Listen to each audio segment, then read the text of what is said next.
Hello students, welcome to Chaturvedi classes. हम लोग पढ़ेंगे हमारे क्लास 8 का chapter rational number. Rational number की एक्सरसाइज 1.1 जो आपके एनसीईआरटी में दी है ना बेटा, उसके दो क्वेश्चंस आज हम डिस्कस करने वाले हैं।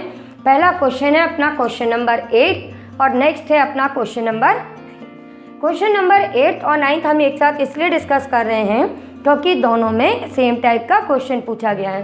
क्वेश्चन नंबर 8 में हमारे पास में पूछा गया है कि is 8/9 the multiplicative inverse of -1/8 why और why not. Clear?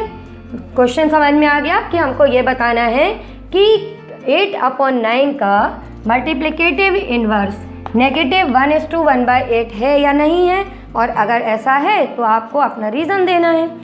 9th question में भी यही चीज़ पूछी गई है कि is 0.3 the multiplicative inverse of 3:1/3 why और वाई नॉट।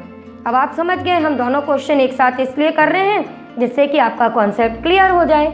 अच्छा, अब आप लोगों को याद है कि मल्टीप्लिकेटिव इनवर्स की प्रॉपर्टी क्या होती है? हम लोग कई बार डिस्कस कर चुके हैं ना अपने प्रीवियस लेक्चर में कि मल्टीप्लिकेटिव इनवर्स की क्या है।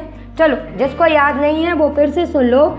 मल्टीप्लिकेटिव इनवर्स की प्रॉपर्टी ये है कि अगर कोई नंबर a है और ये हम कहते हैं कि 1/a इसका मल्टीप्लिकेटिव इनवर्स है, तो अगर ये इसका मल्टीप्लिकेटिव इनवर्स है तो इनका आंसर क्या आता है? 1, यानी कि मल्टीप्लिकेटिव आइडेंटिटी। और अगर ये इसका मल्टीप्लिकेटिव इनवर्स नहीं है तो ये इक्वल्स टू 1 नहीं आता। जैसे यहाँ पर अगर मैंने a और a लिखा तो कैंसिल करने पर 1 आ रहे हैं, तो a और 1/a एक दूसरे के मल्टीप्लिकेटिव इनवर्स होंगे क्योंकि इनका प्रोडक्ट 1 आ रहा है। तो इसका मतलब यहाँ पर हम क्या फाइंड करेंगे? यहाँ हम फाइंड करेंगे कि इन दोनों नंबर्स को अगर मैं मल्टीप्लाई करूँ तो आंसर 1 आना चाहिए। अगर 1 आएगा तो ये एक दूसरे के मल्टीप्लिकेटिव इनवर्स होंगे, और 1 नहीं आएगा तो ये एक दूसरे के मल्टीप्लिकेटिव इनवर्स नहीं होंगे। तो चलो जल्दी से हम लोग करके देख लें। हम अपने क्वेश्चन 8 का पहले सॉल्यूशन देखते हैं, है ना। हम यहाँ पर क्या करेंगे कि हियर अब इन दोनों को मल्टीप्लाई करना है अपने को, तो हम लिखेंगे 8/9 मल्टीप्लाइड बाय -1:1/8। तो ये आपका क्या आएगा? 8/9 मल्टीप्लाइड बाय ये 8 1 8 + 1 9, तो ये आएगा -9/8। अब आप कैंसिल कर दो, तो कैंसिल करोगे तो आपके पास में क्या आ गया आंसर? -1। और हमने क्या कहा था कि आना क्या चाहिए? +1। तो हम यहाँ पे लिख देंगे, यहाँ क्वेश्चन में पूछा है तो अपन लिख देंगे कि no 8/9 is not the multiplicative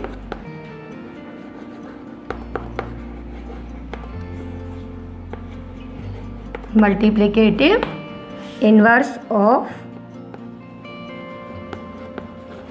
-1:1/8। समझ में आ गया बेटा? हम यहाँ पर क्यों कह रहे हैं? क्योंकि इन दोनों का प्रोडक्ट क्या आया? -1। अब सेम काम आप यहाँ पर भी कर लो, क्योंकि यहाँ पर भी तो क्वेश्चन यही पूछा है ना बेटा हमारे पास में कि ये मल्टीप्लिकेटिव इनवर्स है कि नहीं। तो यहाँ पर भी हम इनको मल्टीप्लाई कर लेते हैं। यहाँ पे 0.3 मल्टीप्लाइड बाई क्या करेंगे हम? 3:1/3। अब देखो 0.3 ये सॉल्व किया, 3 3 9 + 1 10/3 हो गया। अब यहाँ पर आपको ये मालूम है ना रूल कि डेसिमल को अगर हम हटाएंगे तो डिनोमिनेटर में यहाँ क्या आ जाएगा? 10, क्योंकि डेसिमल के बाद एक ही डिजिट है। अब आप इनको देखो, कैंसिल किया, आपका आंसर क्या आ गया? 1। तो यहाँ पे अपन क्या लिख देंगे? यहाँ हम लिख देंगे कि yes 0.3 is the multiplicative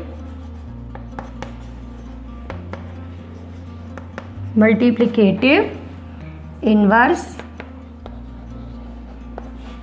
of 3:1/3। इस तरह आपका आंसर कंप्लीट हो जाएगा। और इससे आपका ये कॉन्सेप्ट भी क्लियर हो गया कि मल्टीप्लिकेटिव इनवर्स कौन से नंबर्स होते हैं जिनका प्रोडक्ट 1 आता है, और जिनका 1 नहीं आता वो मल्टीप्लिकेटिव इनवर्स नहीं होते। ठीक है बच्चों? फिर भी अगर आपको कोई डाउट हो तो आप मेरे से क्लियर कर लेना। वीडियो के एंड में मेरे व्हाट्सएप नंबर है, मैं अपने डाउट डिस्कस करेंगे हम और उनको क्लियर कर देंगे।